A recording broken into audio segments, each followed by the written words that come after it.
All right, guys and gals, so after you watch the riveting introduction to this series, I would like to go ahead and get started on essentially how we're going to tackle this brand new Savage 110 Trail Hunter. And if you didn't watch the intro, please go back because I go over basically the whole reason why we're doing this in the first place, all the stuff that we're going to showcase in the video series, and just cover some other general run-of-the-mill stuff that you might want to know, right? You might be interested in. But like I mentioned in the intro, we're definitely taking these off due to the inability to actually mount the scope that we want to mount on this bad boy. So we're going to get rid of these. These came on the gun from Savage. I'm trying to do this one-handed. It's not the easiest thing in the world, but all you're going to want to do is loosen these screws up, get these guys off. I've got a pick rail, which again showed in the intro video, that we're going to be using. Actually not going to install that yet. I'm just removing these. They might fall, which is fine. So there we go. Good. And they do have some type of thread locking compound on them from Savage, so that's actually good to see, because I've had Savages in the past that you get everything, you assemble it, you mount it all up, and it is, what's the term I'm looking for? Oh yeah, loose. You go out and you shoot everything, and it just, after a few shots, everything falls apart, which is why I'm doing exactly what I'm showing you here, in going through everything and double checking it and triple checking it and making sure it's all squared away, because I didn't used to do that. And that can kind of lead to some frustration on the range, where you get out to the range and you got your brand new gun and you're all excited and you go to start shooting it, and then you're going, man, what in the world is this? Like, this is not what I signed up for. This is not good at all. Come to find out, stuff's shaking and rattling around, and you're like, oh, half the stuff I got on this gun's loose, not good. So, oh, also, pro tip, put butter in your coffee. That's your pro tip for the day. Really, one of the main things that I do as soon as I get a gun, or even with the existing rifles that I have in my closet, is I tear everything apart. I remove the barreled action from the stock, and especially if it's a brand new gun, I almost always adjust the trigger. Give me 2 seconds. All right, so I just checked the trigger pull weight of this guy. If you don't have, if you don't have some type of trigger pull gauge, you might want to invest in it if it's something that you're going to want to mess with in terms of, you know, adjusting trigger pull weights and all that fun stuff. Then it behooves you, there's your word of the day, to go ahead and pick up one of these bad boys. Or, I mean, there's other versions. You don't have to get this particular one. This is a Lineman, and it works really well. No issues with it. Right now, straight from the factory, this trigger pull weight is just over 3 pounds, which is not bad at all, actually. That's actually pretty good coming straight from the factory. So really nice trigger pull weight already. For the rifles that I like to hunt with and shoot with, generally I'm targeting more of like a 2 pound trigger pull weight. It's just something that feels more comfortable for me, especially the amount of shooting I do when I go to the range. I try to keep it as uniform as possible between all of my rifles. If I can adjust the trigger, I try to adjust all of them to roughly the same pull weight, just for consistency's sake, right? When I'm going and shooting, I don't have to question, I don't have to try to remember, oh yeah, this is that one gun that's got the weird like 4 pound trigger pull or something, right? I try to get them all the same so everything feels the same during the shot process. So to adjust this bad boy, what I need to do is drop an Allen key, Allen wrench. You have to remove the action screws. So you've got you've actually got 2 action screws, and then you've got a 3rd screw that just sort of holds in the bottom metal and the trigger guard and stuff. Oh, excuse me.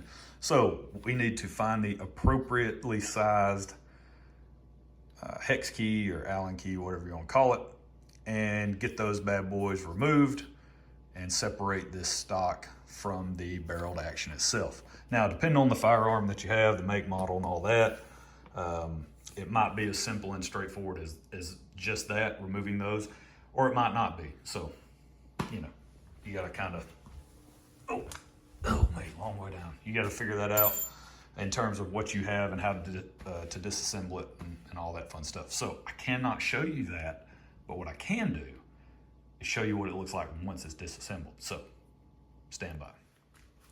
All right, so on the adjustment for these Savage AccuTriggers, it's pretty straightforward. You have this spring that is controlling your trigger pull weight on the back of the trigger group. And so there's actually, this basically presses straight onto the tang here. And from there, you can see there's some of that spring. It's actually a larger spring, and it coils down into a smaller diameter spring that actually feeds down inside of the trigger group here. And so that's the part that you want to make sure, it's not the easiest thing in the world to do. You may have to get like some small pair of pliers or something, but you have to be very careful that you don't damage your spring. But what you want to do is pretty much turn the spring, rotate the spring in a way that allows you to basically screw it down into this trigger group, right? Essentially, that's what you're doing, because what that allows you to do, and it will bottom out because it reaches the point where, focus,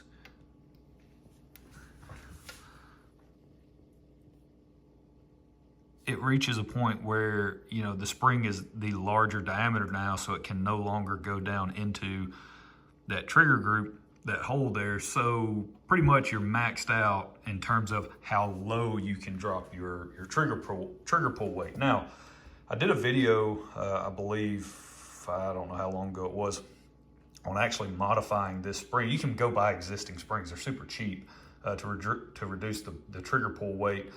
Or you can simply take this spring out, just pull it out, and then clip off a little bit from the top, from this top portion. You can clip off like 1 or 1.5 coils or something like, I can't remember what the number is, and then reinstall this spring, and you're effectively reducing your trigger pull weight because now there's not as much tension pressing onto that group. So you can do that as well. Depends on how comfortable you are with making that modification. Whether or not you want to go about doing that. Now, adjusting this as far as I could in terms of getting the spring to go down into that trigger group, it still leaves our trigger pull weight. Right now, it's pulling just under 3 pounds. So before, from the factory, we were over 3 pounds, probably like 3 pounds, 5 or 6 ounces was the average. Now I'm pulling just under 3 pounds, so we reduced it a little bit. Still not exactly where I would like to have it, but for the sake of this video series, I think it's gonna work fine at that trigger pull weight. So we're just gonna roll with that and be done. So this is what it looks like out of the stock. So you've got your barreled action. There's your barrel. Here's our stock. And I went ahead and wiped everything down. There was some, you know, oil and different things, residue left over from manufacturing. So I went ahead and wiped it all down. But overall, pretty good stuff. I went ahead and removed the detachable magazine. Now, this thing is a little bit stiff. It'll just take some time to work in, but it's pretty hard plastic there that kind of your retention clip. So it's gonna take a minute to sort of work that in just a little bit to be able to pop that bad boy in and out, no problem. But that's it as far as trigger adjustment. That's one of the first things I do, right? Essentially, that's the first thing I do is disassemble the firearm, adjust the trigger if possible, check everything, make sure nothing's squirrely, make sure everything's good to go. If the barrel's supposed to be free floated, check that, make sure it's free floated once I get it back installed. If not, take it back apart, do whatever, sanding work or anything like that needs to take place, do that, assemble everything, and then I'm good to go. So good to go in terms of moving on to the next step. So we'll get this bad boy set back down in here. All right, so we got that put in. I've got my action screws, shorter one on the front, longer one on the back, or in the middle in this case. And then this one is the rearmost screw here, which you actually don't, you don't have to remove it. It's holding in the trigger guard, so you don't technically have to remove it to disassemble the barreled action, but just remove everything, and then I'll reassemble everything, get some thread locker on there, get everything torqued down properly, and good to go. So that's it for trigger modification. That's basically step one. Now I'm going to transition to,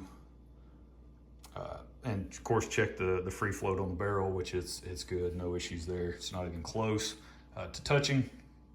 So then from there, what I plan on doing is cleaning the gun itself. So I'll do that with the scope off. I don't want to mount anything just yet. I'm going to go ahead, I'll clean the barrel down, get everything out of the barrel that you know, basically when they test fired it and everything from the factory. I just want to clean it up as much as possible, scrub it down, and get it ready for our initial range sessions. So hang tight. All right, so we've got everything back assembled, action screws tightened down, torque to spec, all that fun stuff, good to go. Now the process of cleaning begins, right? I want to clean the barrel. Now this just came from the factory. It's brand new, hasn't been fired, none of the above. Like, I took the tags off of it, all that fun stuff. So brand new rifle.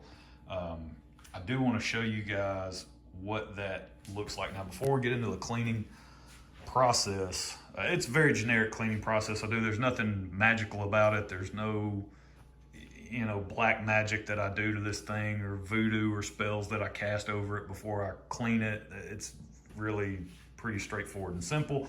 I use a lot of Pro Shot and Vortex stuff. I've got a Pro Shot cleaning rod, patches, Pro Shot patches. I'll use a bronze brush at the very beginning. I use that as a first pass.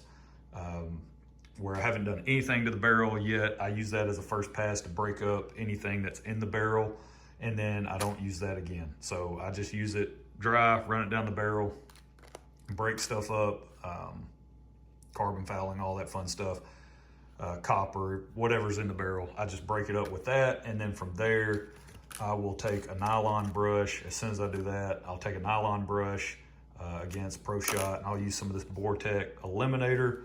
I'll soak it in that, and then I'll run it back and forth in the barrel and let it soak for a little bit. After that, I start to run, wet and dry patches using the Vortex. It's the Proof Positive Jag that they have, and I just continue to use the Vortex eliminator. That's literally it. There's nothing fancy or magical about my process. But I did want to show you guys, this is, we'll use our Teslong bore scope here. This thing is super handy, by the way. If you don't have a bore scope, yeah, I would highly recommend you get one. We've got the 30 cal little mirror attached. So there it is. We've got that on there, and now I'm trying to do all this one-handed and film. It's not the best thing in the world, but here is what the inside of this barrel looks like. Keep in mind, this is a brand new barrel. So what appears to be just some leftover fouling from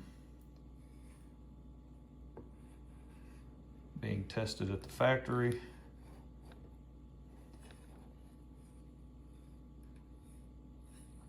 So again, this is brand new. This is kind of what you can expect from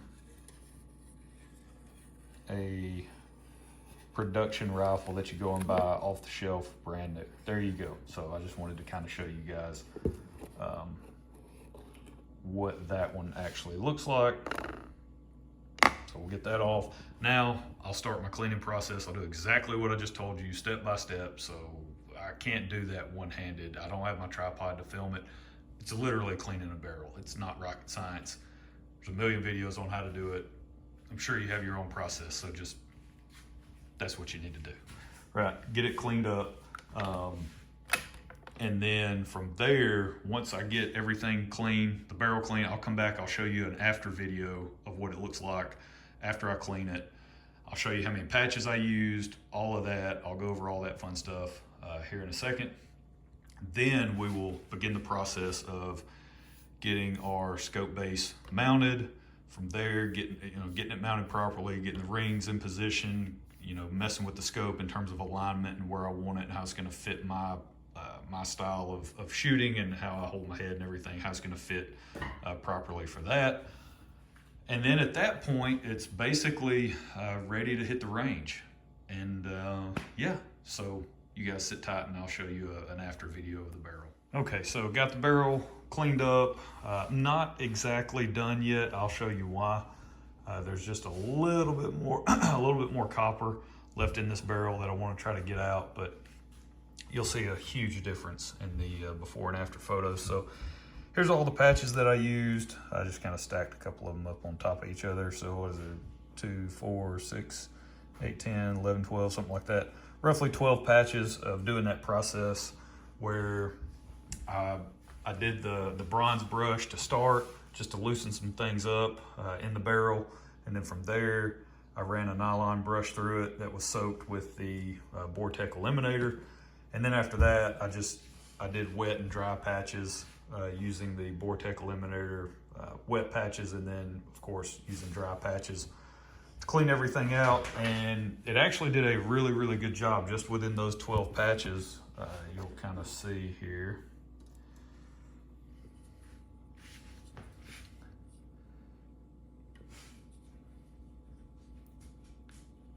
So you can see there's still some copper left in the barrel.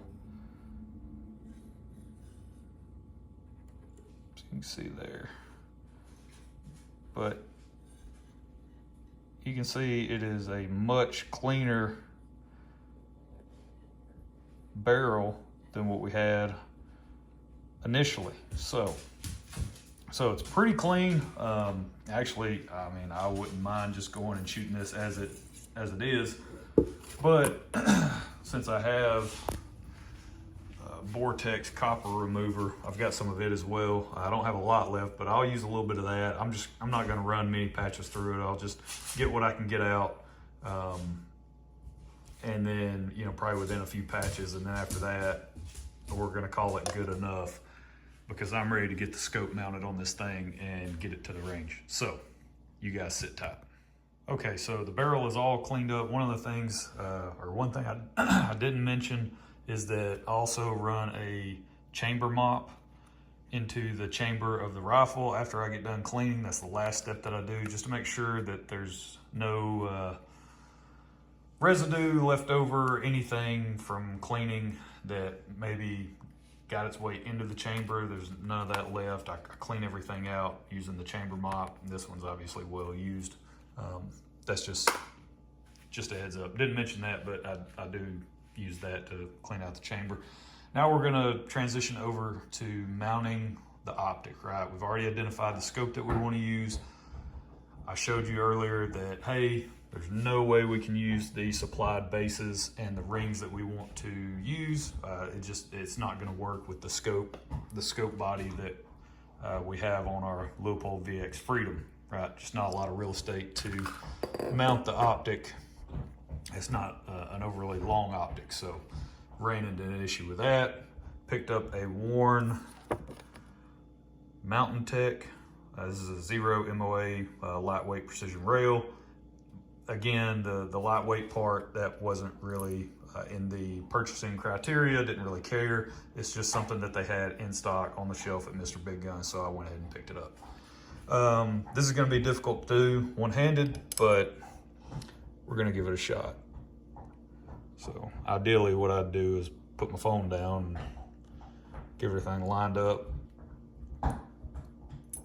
and torque down. Now what I did already go ahead and apply some thread locker. You can see all of the overflow of thread locker there on this paper towel, but it doesn't take much. And it's the supplied thread locker with this Wheeler. It's the Wheeler scope mounting kit, scope mounting / leveling kit. Highly recommend this kit if you are going to be doing a lot of scope mounting. Even if you're not, to be honest with you, it really is a nice kit to have, even if you're just gonna mount one scope, right? Likelihood of you doing that's pretty low. You're probably gonna be mounting more optics at some point in time. So I would highly recommend you go ahead and pick it up. It does come with their Wheeler fat wrench, their torque wrench, really nice. That way you know exactly, you know, what the torque is that you have on your screws here. Did I line that up right? Did we get it? I think we got it. Maybe? No, I don't think we did.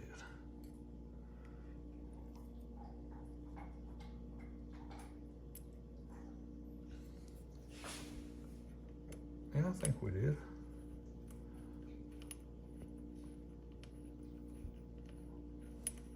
No.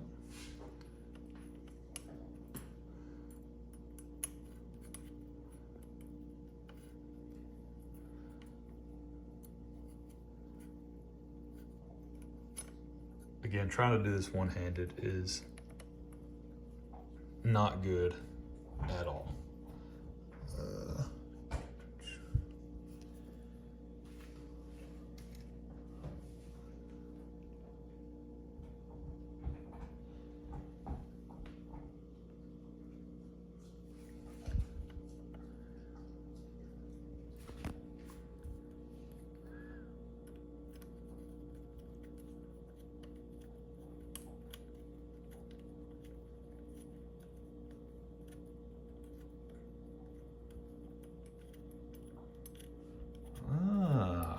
Might have encountered a problem here because we are lined up.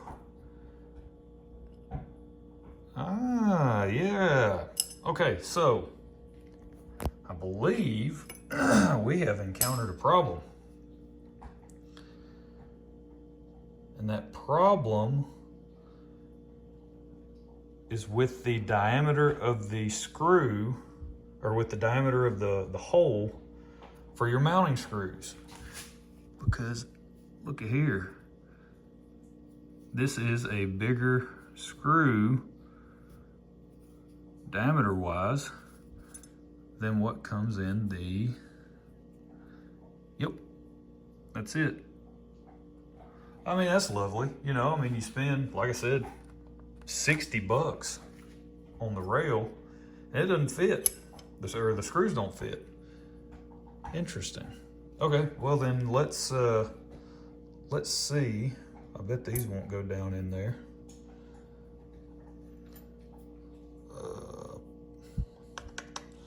Get a larger.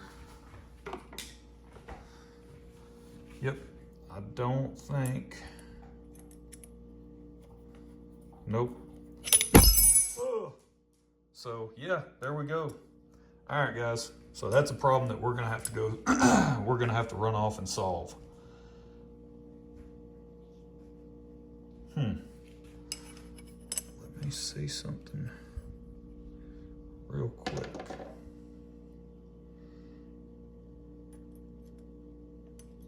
Yeah, no, that is the definition of a problem. So I need to go figure out what this screw pattern is, what this thread pitch is. Yeah, and I guess come up with an alternative solution, because it looks like this guy's got to go back to the store. We need to get that back to the store, because that's not going to do us any good. These screws don't fit.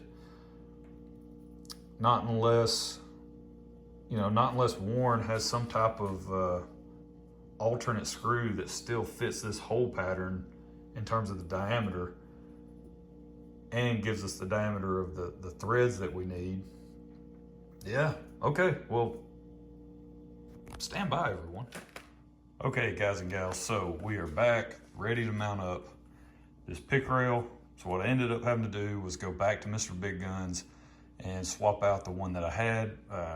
It was the exact same Warren Mountain Tech 0 MOA rail. However, on the little description here, it said that it fits, you know, your Savage 110 long action with a round receiver, which was true. The pick rail did fit this round receiver long action, no problem, holes lined up and all that, but you saw that the screws were not large enough to fit this 110 Trail Hunter action, and that's because you need this guy. This is the, this is just a standard Savage round receiver long action, not specific to 110 or anything like that. It's just a generic version that they sell, but it has the 840 screw set in it, which is what you need. These are the larger screws. So I didn't know that when I purchased this rifle. Kind of a pain in the butt, gotta be honest with you. I'm sure it was in the literature somewhere, you know, maybe in the owner's manual or something. Surely Savage notified people like, hey, we're gonna be changing the screw diameter for this 110 Trail Hunter compared to our previous 110s that we've made in the past. Because like I said, I tried my Tally lightweight scope ring set that I just pulled off a Savage 110 and it didn't work. So a little frustrating, but we got the problem solved. And we did check this actually at Mr. Big Guns. We opened up the pack just to verify. We pulled another Trail Hunter, a 110 Trail Hunter off the shelf, and verified that yes, it did indeed line up. All the holes lined up, everything matched up great, and the screws would in fact work. So let's see. All right, well, I'm gonna get a little bit of this Wheeler thread locker. Just put a little dab on each screw, get those tightened down, and we'll be ready to get the rings installed, scope installed. We got to get all this done because the plan is to hit the range. So that way, so pretty much once I get the scope installed, you know, once I do this, get the rings on, get the scope mounted, level, all that, this video is essentially done. And then we'll carry over into the next video. Here are some things to do prior to going to the range for the first time. And then some of the things I do while I'm at the range, you know, just things I've learned over time that just sort of help speed up the process. So let me get all these installed, and I'm gonna have to do this two-handed. I don't have my tripod, so I gotta put you guys down. So come back in 2 seconds. Okay, so got the pick reel mounted on here. Guys, super simple. Obviously, you just line up the holes with the holes in the receiver. You put the screws down through the pick reel. You tighten them down with your torque wrench of whatever brand you're loyal to, doesn't matter. I had mentioned earlier that I really like this set right here, which is the, it includes the Wheeler fat wrench, it's the Wheeler set. But I just picked up these guys yesterday. Fix-It sticks. I've heard so much about them, I've seen them, you know, everyone's seen advertisements for them, you know, basically everywhere. There's ads for them all over the place. And I've been interested in trying these, and I picked them up over at Cabela's. And I gotta tell you, this is a pretty handy little setup they got going on. So I'm a big fan. Initial impressions, I've only tightened 4 screws with it so far, but I really like it. Feels really nice, feels like it's really well made. One of the things I like about it is it comes in this, everything basically breaks apart and comes in this handy little, I mean, this is a small little pouch that, you know, I mean, relatively speaking, it's pretty small, compact, super easy to throw in your range bag. This is definitely something that'll be traveling to the range with me, just in case, you know, you never know, something might come loose while you're at the range, and you want to be able to torque it properly, and this thing will get the job done. So it's a little bit different. It's not a click style, so you have to be mindful of that. It does not click whenever you reach the desired torque value. Essentially what you do is you put it down on your fastener, you know, whatever you're trying to tighten, and you turn the T-handle up at the top. And as you turn the T-handle, this, right now it's set to 0, this will slowly turn and show you what the torque is in inch pounds, it'll show you what the reading is as you're tightening the fastener, right? So once you get to your desired setting, then you stop and you just kind of release it. You know, you turn it back to the left a little bit, as if not necessarily loosening it up, but you basically just stop tightening and pull the bit out of the screw, and it'll reset itself back to 0. So there's no click. You have to be really careful with that, because a lot of torque wrenches are click style, and that lets you know, hey, I've reached my torque value. You set it beforehand. So you could definitely probably over torque things if you are not careful and paying attention to what's going on.